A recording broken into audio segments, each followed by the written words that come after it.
మీ షరటోరికి ఏమైందో తెలియదు, సడన్ గా ముద్దు పెట్టడానికి వచ్చారు. అలాగా? అదే నిజం. నేను అడ్డుకుంటున్నప్పుడు కాళ్ళు జారి కింద పడటం చూసి మీరు అపార్థం చేసుకున్నారు. అంతకన్నా ముందు నువ్వు ఒక్కడివే అక్కడ ఏం చేస్తూ ఉన్నావు? చెప్పు, చెప్పరా.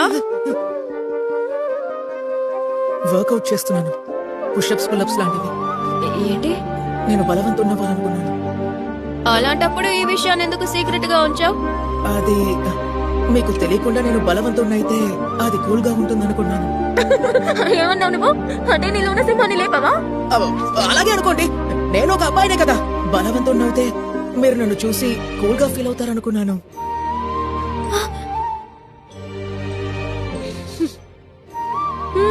అయితే అదే విషయం. అయ్యగారికి సిగ్గొచ్చిందనుకుంటా. చాలా ఎగతాలు చేయకండి, మీ దగ్గర నచ్చని విషయమే ఇదే. సరే చెప్పు, నువ్వు కూలని నేను ఎందుకు అనుకోవాలనుకున్నా? చెప్పాను కదా, ఒక అబ్బాయికి ఈ మాత్రం ఫీలింగ్ ఉండదా? బలశాలిగా ఉంటేనే అమ్మాయిలు ఇష్టపడతారనుకున్నావా?